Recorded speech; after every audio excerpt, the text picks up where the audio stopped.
अजितदादा जिवंत आहेत. बारामतीचा वाघ परत आलाय. अपघात झालेल्या विमानामध्ये दादा बसलेच नव्हते. दादांना अगोदर शंका आली होती म्हणून दादा काचेच्या बॉटलने पाणी पित होते. दादांची एंट्री होणार. दादांच्या विमान अपघाताचा नवीन व्हिडिओ आता समोर आलाय.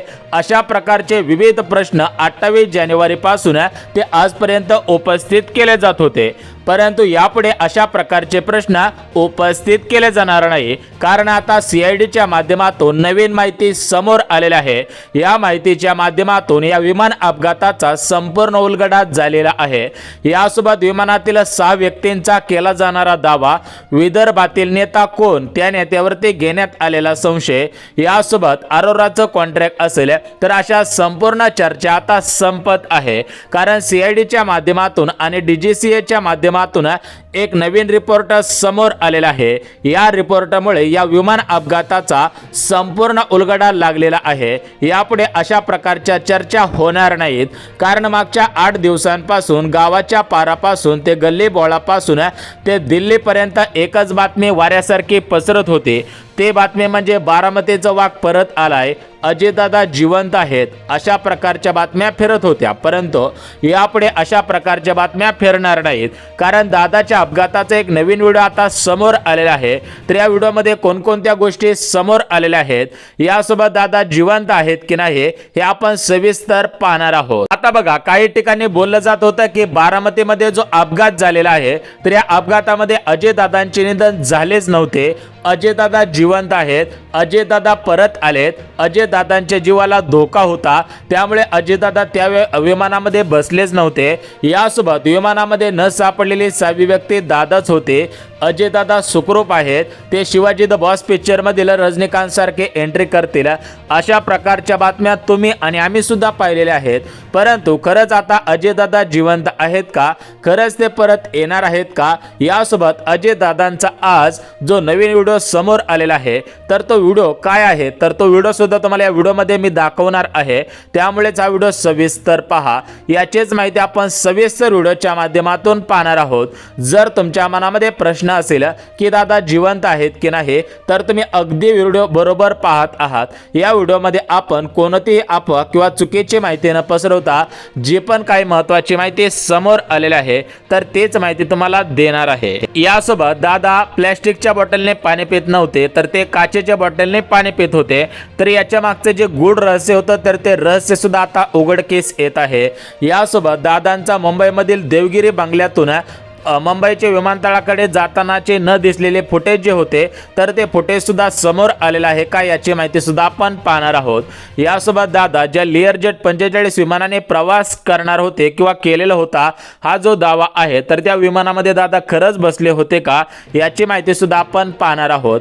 आता बघा, बारामतीत घडलेल्या विमान अपघातासंदर्भात वेगवेगळ्या चर्चा सुरू आहेत, वेगवेगळे तर्कवितर्क लावले जात आहेत. काही ठिकाणी बोललं जात आहे की दादांचा अपघात होता, काही ठिकाणी बोललं जात आहे की दादांचा घातपात होता, काही ठिकाणी बोललं जात आहे की त्या विमानामध्ये दादाच नव्हते. तर अशा ठिकाणी काही ठिकाणी तर बोलले जाते की त्यांचे चुलते म्हणजेच आपले शरद पवार साहेब, तर त्यांना लपवून ठेवलेले आहेत, कारण दादांच्या जीवाला धोका होता, त्यामुळे त्यांना लपवून ठेवण्यात आलेलं होतं. अशा प्रकारच्या वेगवेगळ्या बातम्या फिरत आहेत. काही ठिकाणी बोललं जात आहे की दादा जर्मनीत आहेत, परंतु खरंच दादा जिवंत आहेत का, या प्रश्नाचं उत्तर आता आपण पाहणार आहोत. त्यामुळे व्हिडिओ सविस्तर पहा. या संपूर्ण प्रकरणाचा आता उलगडा लागलेला आहे. या व्हिडिओच्या माध्यमातून संपूर्ण ताजा रिपोर्ट आपण पाहणार आहोत, त्यामुळे लक्ष देऊन काळजीपूर्वक हा व्हिडिओ पाहायचा आहे. आता बघा, 28 जानेवारीची ती सकाळ संपूर्ण महाराष्ट्र राज्यासाठी काळी सकाळ ठरली. कारण या दिवशी काय झालं की आपल्या संपूर्ण महाराष्ट्र राज्याने एक राजकारणातील कणखर नेतृत्व, राज्याचे उपमुख्यमंत्री अजितदादांना गमावलेलं होतं. हे त्रिकाली सत्य आहे, कारण जे विमान कोसळलेलं होतं, तर त्या विमानामध्ये आपले अजितदादा होते की नाही याची डायरेक्ट माहिती आता समोर आलेली आहे. परंतु एक गोष्ट लक्षात घ्या, ज्या दिवशी विमान कोसळलं त्या दिवशी काय झालं की पहिली बातमी आली. ते बातमी म्हणजे काय, तर बारामतीच्या गोजूबाईच्या परिसरामध्ये एक विमान कोसळलंय. लगेच दुसरी बातमी फिरली, या विमानामध्ये अजितदादा होते, अजितदादांसह अजून 5 जण जखमी आहेत अशी दुसरी बातमी आली. लगेच तिसरी, पुढची बातमी आली, अजितदादांसह अजून 5 जणांचा विमान अपघातामध्ये मृत्यू झाला. म्हणजेच लागोपाठ 3 बातम्या आल्या. म्हणजेच अजितदादांना पकडून टोटल 6 जणांचा मृत्यू झाला असा दावा सुरुवातीला करण्यात आला होता. म्हणजेच 28 जानेवारीच्या सकाळी हा दावा करण्यात आलेला होता. त्याच प्रकारे 29 जानेवारीच्या वृत्तपत्रांमध्ये म्हणजेच पेपरमध्ये सुद्धा अशीच बातमी समोर आलेली होती. परंतु अपघाताच्या ठिकाणी फक्त 5च मृतदेह सापडलेले होते. त्यामुळे चर्चांना उधाण आलं आणि त्यामुळेच अजूनपर्यंत बोललं जात आहे की दादा जिवंत आहेत. म्हणजेच काय झालं की एकंदरीत पाहायला गेलं तर अगोदर काय सांगितलं की 6 जण मृत्युमुखी पावले, परंतु 5 जणांच्या बॉडी सापडल्या. मग ते 6वी बॉडी न सापडल्यामुळे दादा जिवंत असल्याची बातमी वाऱ्यासारखी फिरू लागली. यासोबत अजय दादांचे सहकारी असणारे जे अमोल मेटकरे असतील, यासोबत बजरंग सोनवणे असतील, यासोबत आपले खासदार संजय राऊत असतील, तर यांनी सुद्धा 28 जानेवारी पासून ते आजपर्यंत विविध प्रश्न उपस्थित केलेले आहेत आणि ते प्रश्न असे वर लावून धरलेले आहेत. त्यामुळे काय झालं की सर्वांना वाटत आहे की दादा जिवंत आहेत. परंतु मित्रांनो, एक गोष्ट लक्षात घ्या की दादा जिवंत आहेत की नाही हा प्रश्न तर आपण या व्हिडिओच्या माध्यमातून सोडणार आहोत. परंतु प्रत्येकाला काही प्रश्न पटणारे आहेत. बघा, अजयदादा जिवंत असल्याची चर्चा सुरू झाली, परंतु खरंच दादा जिवंत आहेत का हे कशामुळे बोललं जात आहे ते लगेच सांगतो. आता बघा, पहिली गोष्ट म्हणजे काय की दादांच्या जीवाला धोका होता. आता हा धोका का होता तर एक गोष्ट लक्षात घ्या की अजयदादांनी 15 जानेवारी 2026 रोजी एका भाषणामध्ये बोललं होतं की माझ्याकडे भ्रष्टाचाराच्या फाईल्स आहेत, तर या फाईल्स मी जर दाखवल्या तर पळता भुई कमी होईल असं एक स्टेटमेंट त्यांनी केलेलं होतं. ही माहिती खासदार असणारे संजय राऊत यांनी दिली. त्यामुळे दादांच्या जीवाला धोका होता का, त्यांच्या चुलत्याने त्यांना लपवून ठेवलेले आहे का, अशा प्रकारचे नरेटिव्ह तयार झाले. यासोबत विमानामध्ये 6 व्यक्तींचा दावा. बघा, सुरुवातीला सांगण्यात आलं की 6 व्यक्ती होत्या, परंतु 6 व्यक्ती त्या अपघातस्थळी न सापडल्यामुळे दादा जिवंत असल्याची चर्चा जोरदार सुरू झाली. त्यानंतर विमानाच्या बाहेर फेकलेली कागदपत्रे. आता लोकांचं असं म्हणणं सुद्धा आलं की त्या विमानामध्ये कोण बसलंच नव्हतं. कारण एक गोष्ट लक्षात घ्या की अख्खं विमान जळालं, परंतु त्या विमानामधील कागदपत्रे कसं काय जळाले नाहीत. त्यामुळे लोकांना वाटलं की हे विमान कोसळलेलं आहे आणि कोणीतरी जाऊन तिथं कागदपत्रे टाकून दिले, दादांचं घड्याळ टाकून दिलं, असं पण काही ठिकाणी बोललं जात आहे. परंतु मित्रांनो, आपला चॅनल सत्य माहिती देत असतो, त्यामुळे आपण अशा अफवा कधीच तुमच्यापर्यंत पोहोचवत नाही. सत्य माहिती फक्त देत असतो. काही ठिकाणी बोललं गेलं की अंगावरील जॅकेट कोणीतरी तिथं टाकून दिलं, अशा प्रकारच्या विविध चर्चा सोशल मीडियावरती प्रत्येक काही ना काही कुणी पण बोलत आहे. परंतु आपण सत्य माहिती देत असतो. आपण सत्याच्या शोधामध्ये जाणारी माणसं आहोत, त्यामुळे सत्य माहिती सविस्तर पहा. यासोबत आता जे पायलट होते कोण, सुमित कपूर, तर या सुमित कपूरांचं रेकॉर्ड खराब होतं. तर ते नशेमध्ये असायचे. अल्कोहोलची टेस्ट त्यांची 2दा पॉझिटिव्ह आल्याची माहिती, 2दा का 3दा आल्याची माहिती समोर येत आहे. यासोबत विमानाच्या शेपटीच्या भागात आता जे विमान असतं तर त्याला या साईडला आणि या साईडला दोन्ही साईडला पंख असतात. तर त्या ठिकाणी या ठिकाणी एक ब्लॅक बॉक्स असतो नारंगी कलरचा. तर तो ब्लॅक बॉक्स सुद्धा 28 जानेवारी म्हणजे ज्या दिवशी 8:46 अपघात झाला त्यानंतर शोध मोहीम सुरू झालेली होती. तर ते शोध मोहीम ब्लॅक बॉक्सची होती. तर तो ब्लॅक बॉक्स सुद्धा सापडलेला आहे. तर त्यामधून काही माहिती समोर आलेली आहे का ती सुद्धा आपण बघून घेऊयात. यासोबत अपघाताच्या अगोदर आलेले कॉल्स, म्हणजेच दादांना अपघात होण्याच्या अगोदर काही कॉल्स आलेले होते का, यासोबत त्या ज्या भ्रष्टाचाराच्या फाईल्स होत्या तर त्या फाईल सापडलेल्या आहेत का.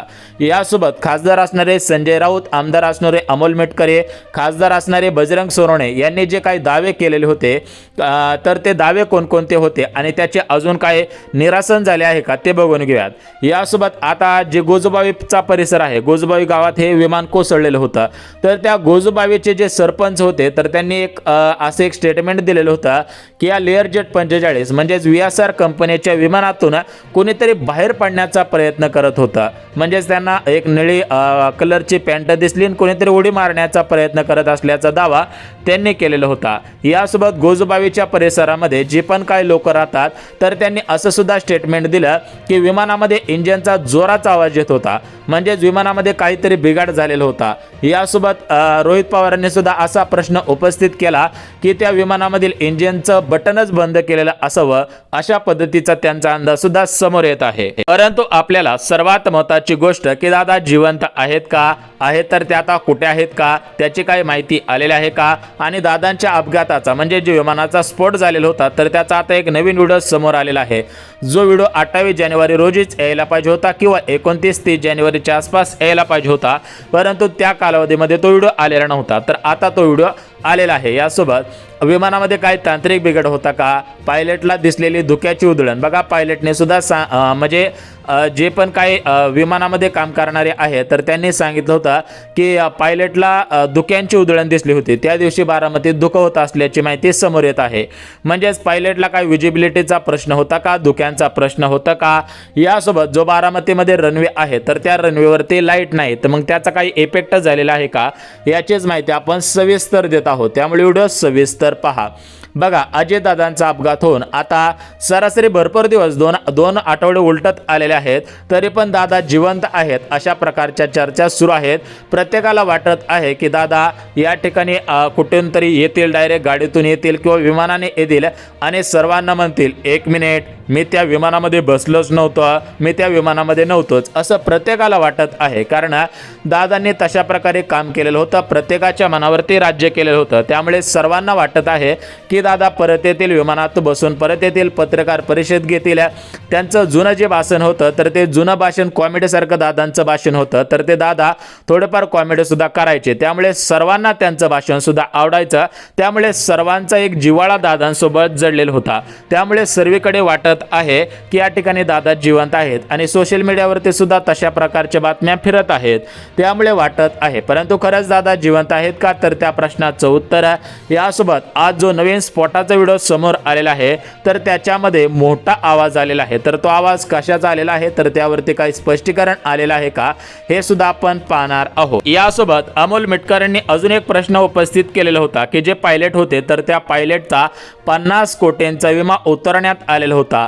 आता हे पायलट सुमित कपूर यांना काही आमिष दाखवून किंवा त्यांना हिप्नोटाइज करून हे कृत्य करण्यास भाग पाडले होते का, असे प्रश्न सुद्धा अमोल मिटकरांनी उपस्थित केलेले होते। तर त्या प्रश्नांवरती आजपर्यंत काही तोडगा निघालेला आहे का हे आपण बघून घेऊयात। परंतु मित्रांनो, एक गोष्ट लक्षात घ्या, बघा 28 जानेवारी रोजी सकाळी पहिली बातमी आलेली होती आणि त्या बातमीमध्ये 6 व्यक्तींचा दावा केलेला होता, परंतु 5 बॉडी सापडल्यामुळे दादा जिवंत असल्याची चाहूल लागली आणि तीच बातमी वाऱ्यासारखी पसरली। बघा, राजकारणातील धुरंधर म्हणजे दादांचे चुलते शरद पवार साहेब यांनी अपघाताच्या दिवशी स्पष्ट सांगितलं की या विमानामध्ये दादा होते आणि या ठिकाणी दादांचा अपघात झालेला आहे, हा काही घातपात नाही, याच्यामध्ये राजकारण आणू नये असं शरद पवारांनी सांगितलेलं होतं।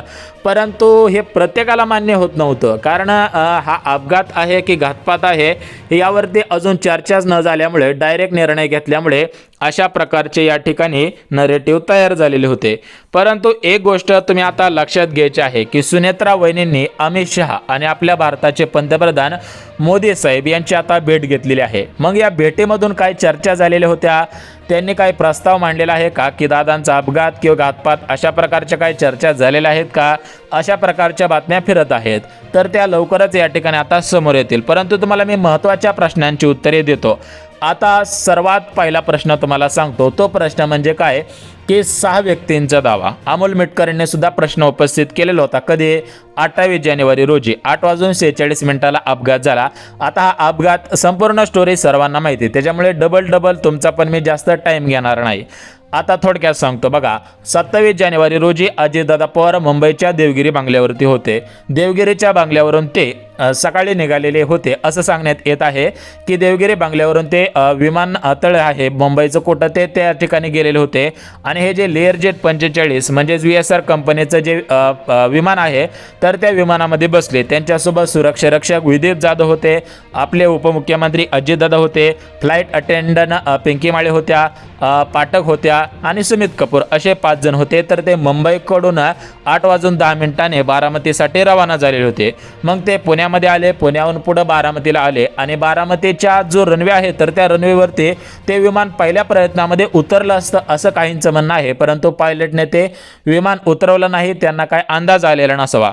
त्यानंतर त्यांनी गो अराउंड म्हणजेच परत एकदा निर्णय घेतला की आपण हवेत ते विमान उडवू आणि परत एकदा ते बरोबर उतरेल या उद्देशाने त्यांनी परत एकदा टर्न घेतला।